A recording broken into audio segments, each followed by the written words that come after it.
अस्सलाम वालेकुम नाजरीन, व्यूज़ लॉग के इस प्रोग्राम में आपका खैर मकदम है। नाजरीन, आज हम बात करेंगे पाकिस्तान की मौजूदा सियासी सूरत-ए-हाल और जमात इस्लामी का जो किरदार है। तो हमारे साथ मौजूद हैं सहाफ़ी सफ़दर गर्देज़ी। जमात इस्लामी के मामलात को बहुत गहराई से देखते हैं और बहुत क्लोज़ली उनको फॉलो करते हैं और स्टडी भी इनकी अच्छी है जमात इस्लामी के हवाले से। तो हम इनसे जानने की कोशिश करते हैं कि मौजूदा हालात में कहीं जमात इस्लामी उस तरह से मंज़र पर नज़र नहीं आ रही, गो के उनके कुछ जलसे भी सोशल मीडिया पे तस्वीरें देखने को मिली हैं, लेकिन वो उनके जमात इस्लामी के ऑफिशियल पेजेस से ही। तो आप क्या समझते हैं मौजूदा सूरत-ए-हाल में जमात इस्लामी का क्या किरदार है और कैसा होना चाहिए था? बिस्मिल्लाहिर्रहमानिर्रहीम। बहुत शुक्रिया जी दानिश साहब। जमात इस्लामी का माहिर आपने कह दिया, शायद ऐसी बात ना हो। बहरहाल ये है कि being student of political history हम सारी पॉलिटिकल पार्टीज़ और मजहबी जमातों की जो सियासत है उसके जो क्लोजली फॉलो करते हैं। वो हम मैंने देखते माहिर नहीं जी कहा। जी वो देखते हैं। देखिए, जमात इस्लामी का एक दो बातें, एक तो यह है कि जमात इस्लामी का किरदार क्या है और दूसरी है कि क्या होना चाहिए जी। और आप अगर सियासी मंजरनामे पे देखें तो एक सीट के साथ शाहज़ैन बुगटी बहरहाल आजकल जो है वो ख़बरों में है और शाहज़ैन बुगटी कहीं किसी स्टेज पे बैठ के वो बात भी करता है, उसको कहीं गिना भी जाता है, उसको कंसिडर किया जाता है और उसके पॉलिटिकल रोल से तवक्कुआत वाबस्ता की जाती है। वो क्या कहता है, ये बात की बात है। ऐसे ही है। और दूसरा अगर आप देखें तो जो इस वक्त पाकिस्तान की जो सियासत है इस वक्त आज अभी जब हम बात कर रहे हैं अभी तक, क्योंकि इसके अंदर इतनी सारी चेंजेस हैं कि घंटे के बाद का नहीं पता होता, तो गुजरात के चौधरी के गिर्द घूम रही हैं और जिनकी 5 सीटें हैं। बिल्कुल ऐसी है और उसको अगर कंपैरिजन के साथ जी घूम रही है। जी तो अगर कंपैरिजन किया जाए जमात इस्लामी जैसी तंजीम के साथ कि जिसकी शायद पार्लिमानी स्ट्रेंथ उतनी ना हो उनके मुकाबले में, लेकिन जिसकी तंजीमी स्ट्रेंथ, उसकी तंजीमी नाम, उसका बैकग्राउंड, उसका काम और उसके चाहने वाले और उसके कारकुनों की जो तादाद है वो जिन पार्टियों का हमने नाम लिया इनसे बहुत ज़्यादा है। लेकिन ये एक बड़ी बदकिस्मती आप उसको कह सकते हैं, ये है कि उसका सियासी रोल हमें कहीं नज़र नहीं आता, उसका सियासी रोल हमें नज़र नहीं आता। अच्छा, अब उसको जब आप जमात इस्लामी के लेंस से देखेंगे तो उस पर ज़ाहिर 100 दलीलें होंगी, तावीलें होंगी कि हम ये इस वजह से ये चोर हैं, लुटेरे हैं, फ़लाँ फ़लाँ फ़लाँ हैं, ये निज़ाम ऐसे है, तो हम इसमें नहीं हैं। अब मेरे जैसे एक बंदे का पॉलिटिकल हिस्ट्री के स्टूडेंट्स के लिए ये चीज़ें शायद को अपीलिंग नहीं हैं ऐसे ही है कि आप इतनी बड़ी आपकी पार्लिमानी को तंजीमी क़ुव्वत है, चलें पार्लिमानी को ज़रा कम हम कहें, तो आप देखिए सियासत के अंदर कोई किसी के लिए जगह नहीं बनाता, आपने अपनी जगह खुद बनानी होती है और सियासत मौके से फ़ायदा उठाने का नाम है। मतलब उसको आपको मौका परस्ती नहीं कहते, या वो उसको नेगेटिव कॉनोटेशन में, शायद जमात के दोस्त उसको नेगेटिव कॉनोटेशन में लें। आपने सियासी मौके पे राइट टाइम पे राइट डायरेक्शन के अंदर राइट फैसला करना होता है। अच्छा, सियासी फैसलों की जहाँ तक बात है वो गलत भी होते हैं, बिल्कुल बहुत बड़े बड़े। आप अगर तारीख़ के अंदर देखें, हमारी सारी इस्लामिक हिस्ट्री, पाकिस्तान की सियासी तारीख़ है, जो भी देख ले खिते की तारीख़, उसमें बहुत बड़े बड़े लोगों से सियासी तौर पे गलत फैसले हुए, गलतियाँ हुई हैं, ब्लंडर हुए हैं। अच्छा, इस ख़तरे और इस खदशे और इस खौफ की वजह से आप जो है वो कहते हैं ना कि आप अगर पानी में इस खतरे और खौफ से ना उतरें कि यार मैं तो डूब जाऊँगा, तो फिर आप तैराकी नहीं कर सकते, या आप तैराक नहीं बन सकते, या आप पानी के अंदर जो है वो तैर नहीं सकते। तो यही बात जमात इस्लामी के साथ है। अच्छा, अब अगर इसकी थोड़ी सी रीज़न्स पे जाएँ, चूँकि हिस्ट्री से हमें ज़रा ज़्यादा शौक़ है, जमात इस्लामी का ये रवैया जो है ना, उसके पीछे मैं समझता हूँ कि उसकी कुछ नफसियाती वजूहात हैं, कुछ उसकी नज़रियाती वजूहात हैं, कुछ उसकी सियासी वजूहात हैं। मतलब ये हमारे देखने वालों के लिए बड़ी हैरत की बात भी होगी कि पाकिस्तान के अंदर जो है वो जब पहली दफ़ा जो वो आपके बल्दियाती लेवल के इलेक्शन हुए, और वो भी कराची जैसे शहर में जी, तो कराची के जो बल्दियाती इदारों के अंदर उस वक्त जमात इस्लामी ने पहली दफ़ा हिस्सा लिया। अब पार्लिमानी इंतखाबात उसके बाद हुए थे, ये 64 नहीं 50s की बात है, 50 गालिबन 51, 2, 3 इसकी बात है। तो जमात इस्लामी ने कराची के बल्दियाती इदारों के अंदर 70% सीटें ले ली थी। तो आज 70 साल के बाद जो है वो आप अगर आगे नहीं गए, उसे आगे नहीं गए, तो बहरहाल ये जो है वो एक जमात के जो लोग हैं, हमदर्दान हैं या सोचने समझने वाले हैं या जो उसके मुतलकीन हैं, उनको इस पे ज़रूर सोचना चाहिए कि क्या वजह है कि हम जो है वो हमारा सफ़र पीछे का हमने जो है वो। हम ये देखते हैं कि सिराजुल हक साहब से पहले मुनव्वर हसन साहब थे, उनका जो रवैया था एक सख्त किस्म का रवैया था, एस्टेब्लिशमेंट के हवाले से उनका अपना एक सख्त मौक़िफ़ था। उससे पहले काज़ी साहब का जो दौर था वो बहुत प्रो एस्टेब्लिशमेंट माना जाता है, और काज़ी साहब के बड़े बड़े धरने थे। इवन वो बेनज़ीर के ख़िलाफ़ एक बड़ा धरना हुआ था जो उनकी हुकूमत गिराने का सबब भी जिसको कहा जाता है।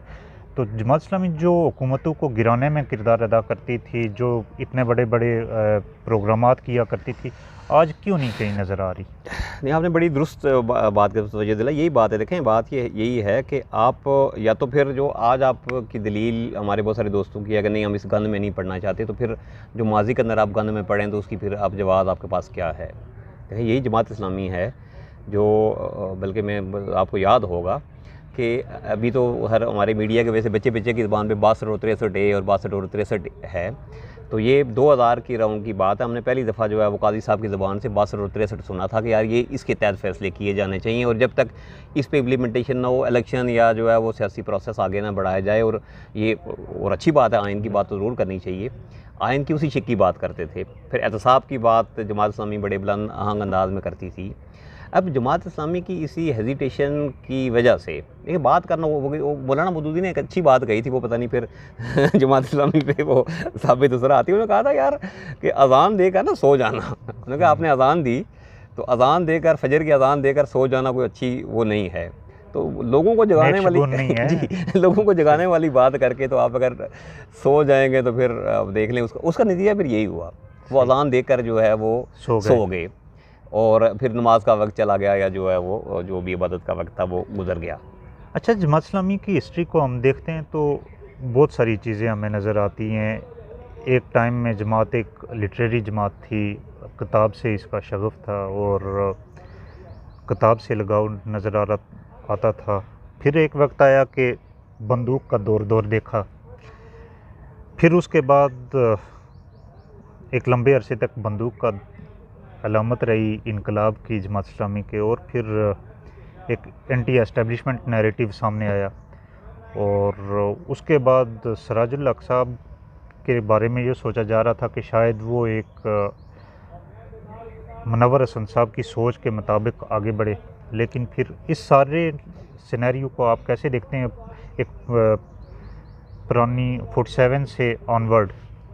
देखिए जमात इस्लामी के साथ ही ख़ास नहीं है, जो भी नज़रियाती जो तहरीक है बेसिकली उसके अंदर एक रुमानियत होती है, एक रुमान पसंद लोग होते हैं और ख्वाबों पे और एक ख़ास आइडियल पे यकीन करने वाले होते हैं, और जो भी तहरीकें हों उनके अंदर एक ख़ास तरह का रवैया आ जाता है।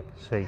देखिए जमात इस्लामी के अंदर जो कुछ उसके तंजीमी स्ट्रक्चर के हवाले से या उसकी सियासत के हवाले से जो बहुत ज़्यादा तब्दीलियाँ हैं वो 70 के इलेक्शन के बाद है। देखिए 70 का इलेक्शन बहुत बड़ा इवेंट था और जमात इस्लामी ने उसे बहुत ज़्यादा तवक्कुआत वाबस्ता करी थी। मौलाना मौदूदी हयात थे, उन्हीं की क़यादत के अंदर सारी चीज़ें हो रही थी और ये समझा जा रहा था कि जो है वो लोगों के जोश व खरोश की वजह से कि शायद जमात इस्लामी को बहुत बड़ी पार्लिमानी क़ुव्वत बनकर उभरेगी, और नताज और हक़ाइक़ उसके बिल्कुल जब बरक्स आए तो उसके बहुत सारे लोग जो इनकलाब पसंद थे, जो इस तरह की माशरे को बदलने का और एक इस्लामी निज़ाम की एक ख्वाब पे यकीन रखते थे, तो उन लोगों ने फिर उसके बरक्स सोचना शुरू कर दिया। और जो आपने कहा ना बंदूक का दौरा है, जमात इस्लामी के अंदर जो ट्रांसफॉर्मेशन का जो बहुत बड़ा फेज़ था, एक तो 70 के इलेक्शन थे जिसमें लोग ठीक है लोग बात तो करते थे, लेकिन बहुत सारे लोग जो थे वो अंदर से उनको शायद उस पार्लिमानी और जमहूरी निज़ाम से उनको ये था जी कि इसके नतीजे के अंदर हम नहीं आ सकते, और उससे पहले लोगों को शायद यकीन था। अब देखें जमात इस्लामी, आपने बात की मौलाना मौदूदी की, आप अगर फ़िक्र को देखें तो हमारे यहाँ मौलाना मौदूदी को उनकी जो सिर्फ तहरीरें हैं उनके आईने में देखा जाता है। उनकी लाइफ की बहुत सारी चीज़ें अगर आप देखें, specially Maulana Maududi being a Democrat, मौलाना मौदूदी अपनी सोच में ना वो बहुत बड़े डेमोक्रेट थे। मतलब इसकी मिसाल मैं आपको यूँ दूंगा कि अयूब दौर के अंदर जब सियासी सरगर्मियों में पाबंदी लगी, सियासी जमातों पे पाबंदी लगी, सारी चीज़ें हो गई, तो जब 62 का इलेक्शन हुआ, 62 का कॉन्स्टिट्यूशन आया, तो उसके बाद जो पहला अयूब के ख़िलाफ़ ये सियासी जो सरगर्मी थी वो NDF बना था, नेशनल डेमोक्रेटिक फ्रंट। और नेशनल डेमोक्रेटिक फ्रंट के अंदर दो लोगों का बहुत बड़ा रोल था, एक मौलाना मौदूदी का और एक आसमा जंगीर के वालिद का।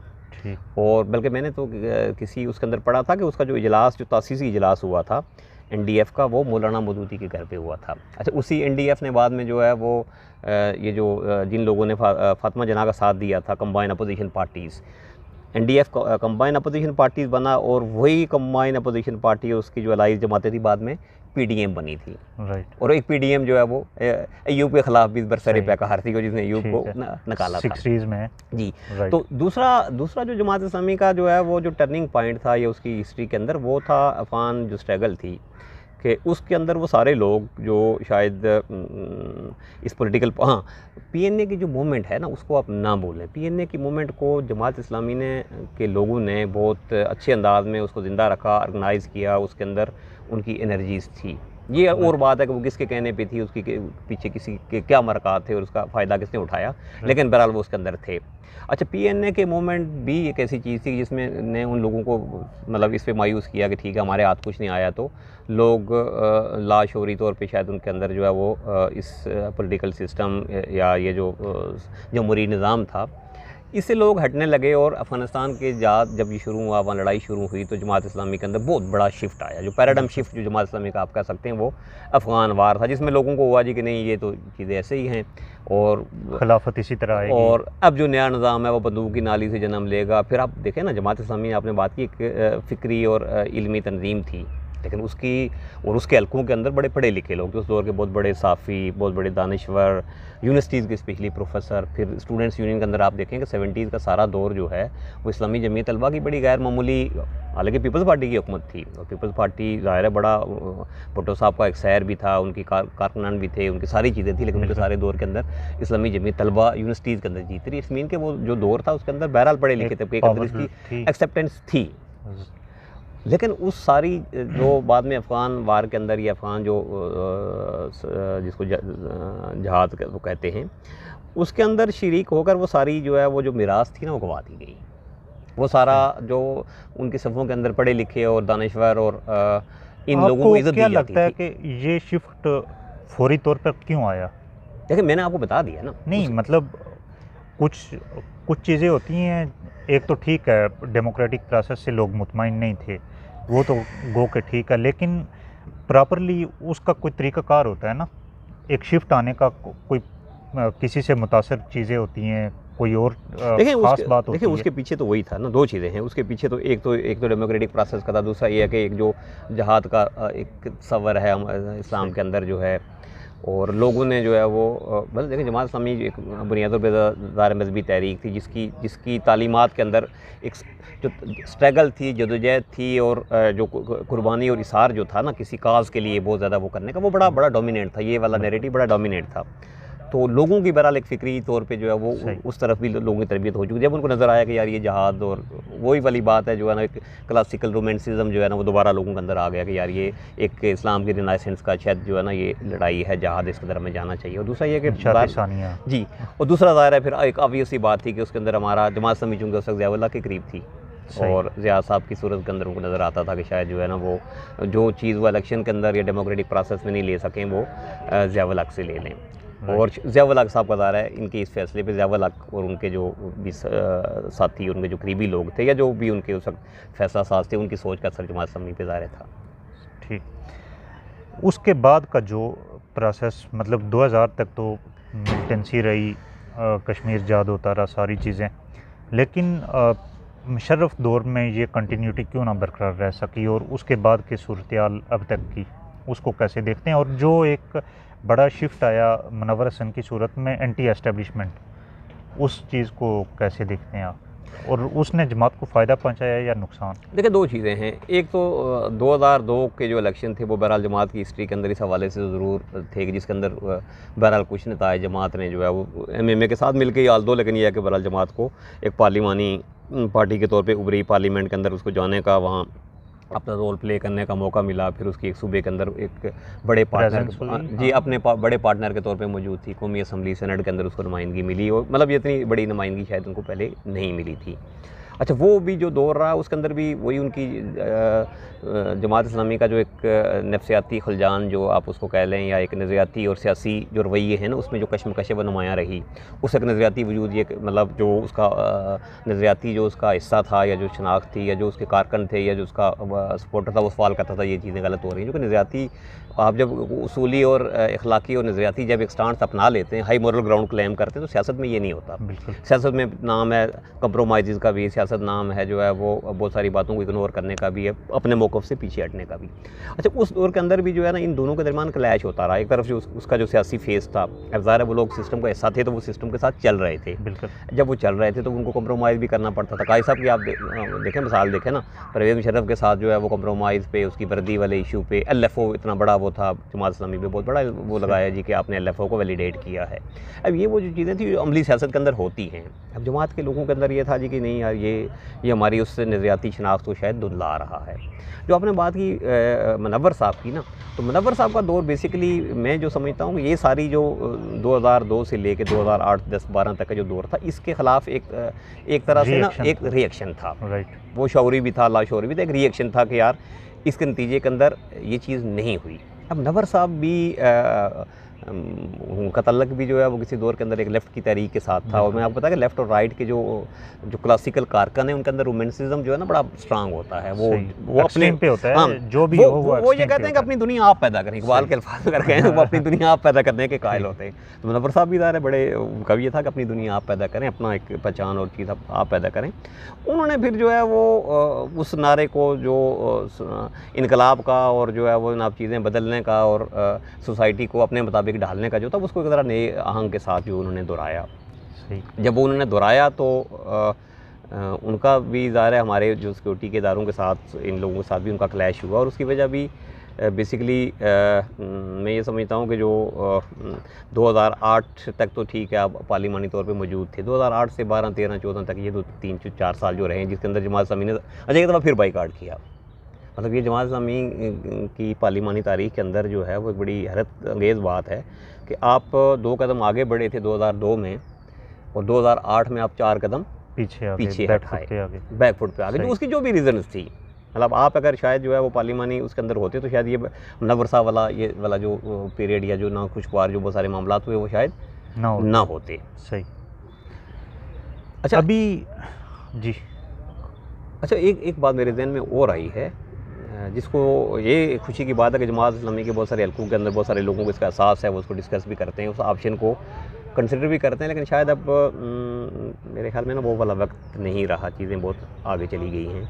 वो ये है कि जमात इस्लामी का जो नज़रियाती और सियासी जो एक दावती और सियासी जो हिस्से हैं ना, उनको अलग करके काम करने का जो सफ़र था ना, पॉलिटिकल आपका विंग अलग हो। देखें, इंडिया के अंदर जो आज BJP जो है वो तो RSS का एक पॉलिटिकल फेस है, और वो बड़ी कामयाबी के साथ उन्होंने ना सिर्फ इक़्तिदार में आए हैं बल्कि सोसाइटी को ट्रू सेंस के अंदर जो जमात इस्लामी कहती थी कि सोसाइटी को ख़ास नज़रिए पे जो है वो उसकी तामीर नो करें, वो आज बीजेपी कर रही है। तो जमात इस्लामी ने, काजी साहब ने कहा, ये एक अच्छा इकदाम था कि 93 के इलेक्शन के अंदर उन्होंने पाकिस्तान इस्लामिक फ्रंट जो है वो बनाया, इस्लामिक फ्रंट का तजर्बा किया। अच्छा, इस्लामिक फ्रंट का तजर्बा तो वैसे तो बहुत अच्छा तजर्बा था। अब उसके अंदर मेरे ख्याल में जो एक टेक्निकल गलती उसके अंदर ये थी कि काजी साहब जमात इस्लामी के भी अमीर थे और PDF के भी हेड थे।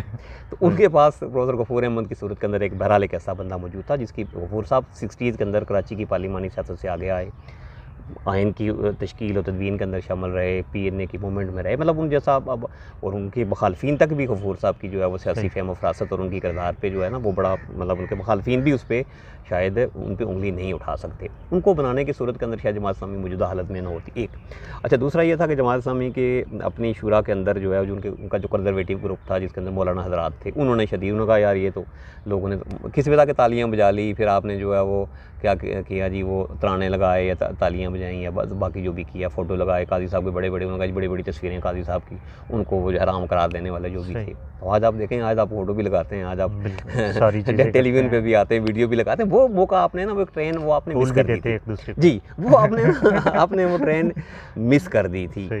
अब ज़ाहिर है जब टाइम गुजरता है, बल्कि आप देखें ना, आज जो हमारे कौमी असम्बली के स्पीकर यासर कैसर साहब जो हैं या बाकी मोहम्मद अली दुरानी, ये जितने लोग थे, ये 93 के बाद ही 96 के तहरीक इंसाफ बनी और उसके बाद ही सारे तहरीक इंसाफ में शामिल हुए। तो वो पार्लिमानी क़ुव्वत या आपके लोगों की वो क़ुव्वत जो इस्लामी जमीयत तलबा में या स्टूडेंट्स यूनियन में रहे थे, उनको तो बड़े अच्छे अंदाज में गदर किया जा सकता था। लेकिन वही वाली बात है, वहाँ जमात इस्लामी का वो एक जो है जो नज़रियाती उनसर था ना, उसने कहा कि नहीं आगे नहीं। आप क्या समझते हैं अभी जमात इस्लामी को क्या करना चाहिए? यार जमात इस्लामी को देखिए, मैं पहली बात तो ये है ना जी कि नहीं, ये बीजेपी की तरह अलग पॉलिटिकल विंग बनाना चाहिए।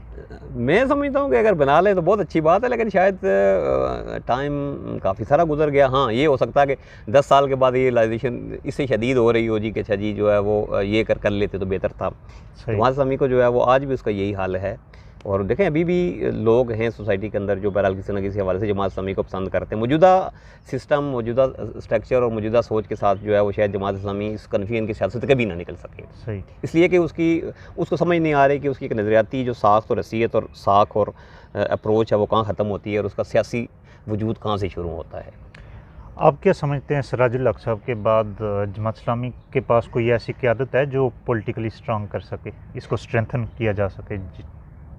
ये तो इस बात का अगर मैं जवाब दे लूँ तो क्या पता बहुत सारे अहबाब भी कहें, अच्छा यार आपने तो पता नहीं किसी के हक के अंदर हमारे चला रहे हैं, तो ये तो नहीं, मैं राय पूछ देखिए रहा हूँ आपकी। जमात इस्लामी के अंदर ये ज़रूर है कि मतलब इस सारी सिचुएशन के बावजूद 2-3 लोग तो बड़ी तेज़ी के अंदर उस बुनियाद पे सामने आए और उनको बड़ा ज़राए आम लोगों में, मीडिया में भी मिली है। और वो मिली किस बात पे है? वो किसी मजहबी इशू की बुनियाद पे नहीं मिली, वो किसी नज़रियाती इशू की बुनियाद पे नहीं मिली, बल्कि वो प्योरली राइट्स की और पॉलिटिकल इशू पे मिली।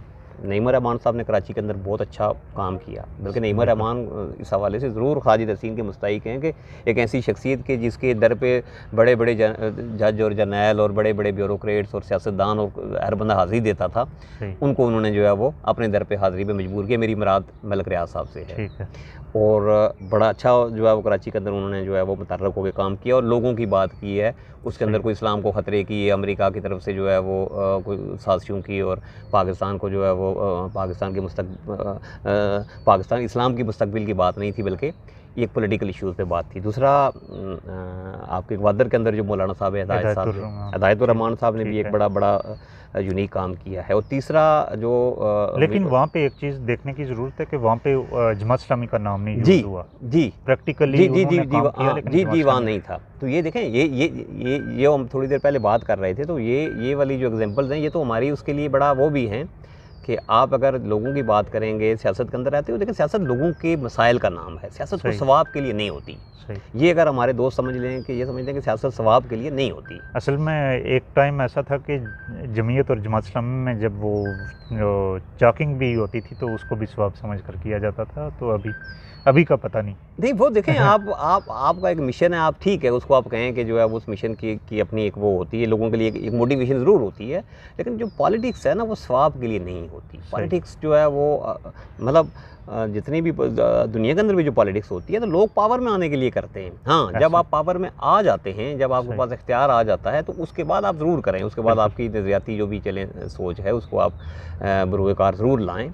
लेकिन ये है कि ये पहले का जो डायलेमा है ना कि आप अंदर दाखिल कैसे हों जी, तो वो एक अलग प्रोसेस जी, वो अलग प्रोसेस है। और उस पर अगर सोच ठीक कर ली जाए तो मेरे ख्याल में बेहतरी की गुंजाइश हो सकती है। हाँ, ये बात ज़रूर है कि जमात इस्लामी का जो देखें आज मौलाना फजल रहमान जो है, फजल रहमान की शायद पार्लिमानी ताकत मुस्लिम लीग और पीपल्स पार्टी से कम है, लेकिन आज मुल्क की सारी सियासत फजल रहमान के गिर्द घूम रही है। ऐसे ही है। अब फजल रहमान की आप सियासी स्टेटमेंट को अगर आप देखें तो जब वो सियासी स्टेटमेंट की बात होती है तो फजल रहमान आपको जो है वो एक प्योर पॉलिटिकल लैंग्वेज के अंदर उस कॉनोटेशन में बात करने वाले नज़र आते हैं। वहाँ उनके पेश नज़र शायद ये नहीं होता कि अच्छा यार इसकी जो है वो मजहबी क्या वो है। तो इसको जमात इस्लामी को शायद मौलाना फजल रहमान से भी सीखने की ज़रूरत है। बहुत शुक्रिया आपका, आपने टाइम दिया। तो नाजरीन, ये थी मौजूदा सियासी सूरत हाल में जमात इस्लामी का किरदार।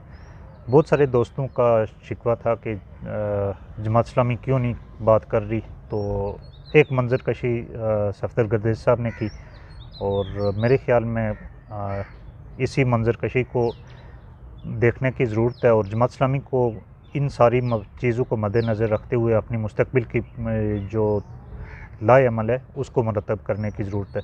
तो अगले प्रोग्राम तक के लिए इजाज़त दीजिए। अल्लाह हाफ़िज़।